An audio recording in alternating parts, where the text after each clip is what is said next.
વર્ષ 2026 નોંધાયેલા લિંબાયત ઝોનના લાખોની લાંચ કેસમાં ફરાર રહેલા આરોપી મોહમ્મદ ઇસ્લામ ઉર્ફે જમીલ ખાન પઠાણની એસીબીએ ધરપકડ કરી છે।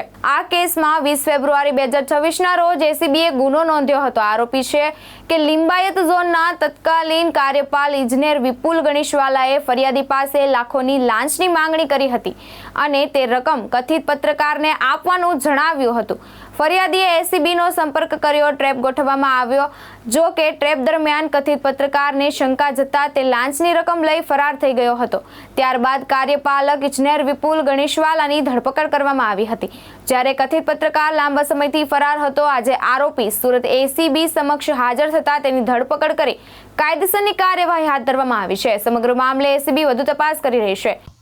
લિંબાયત ઝોનમાં એક ફરિયાદીની ફરિયાદ અન્વયે સંતોષ સબ ઇન્ડસ્ટ્રીયલ એસ્ટેટ જેમાં ડિમોલેશનની નોટિસ આપી અને ડિમોલેશન નહીં કરવાના અવેજ પેટે ₹4 લાખની માગણી એ લિંબાયત ઝોનના કાર્યપાલક ઇજનેર ગણેશવાલા તેમજ એક વચેટિયો ઇસ્લામ ઉર્ફ પરવાના આ બંને વિરુદ્ધમાં ₹4 લાખની લાંચનો ગુનો રજીસ્ટર થયેલો। જે કામે ગણેશવાલાની જે તે સમયે ધરપકડ થયેલી, જ્યારે ઇસ્લામ ઉર્ફ પરવાના જે ગુજરાત દૈનિક નામનું એક વર્તમાનપત્ર ચલાવે છે અને પત્રકાર તરીકેનો વ્યવસાય કરે છે, જે એ સમયથી જ ફરાર હતો, એણે ગત રોજ એસીબી સમક્ષ ધરપકડ વહોરી છે અને એની અટકાયત કરી અને હાલ આગળની કાર્યવાહી અમે કરી રહેલા છીએ। એ દરેક મુદ્દાઓની તપાસ છે।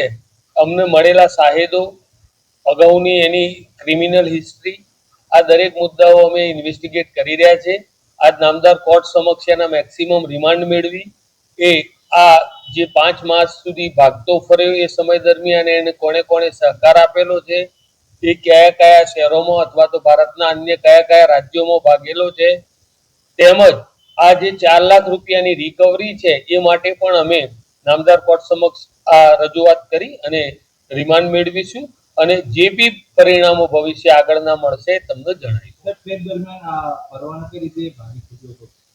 પરવાના એની ઓફિસેથી ₹4 લાખ સ્વીકારી અને ત્યાંથી જ ફરાર થયેલો એવી ઘટના ઘટેલી છે। ભાવેશ ઉપાધ્યાય, દ્રષ્ટિકોણ ન્યૂઝ, સુરત।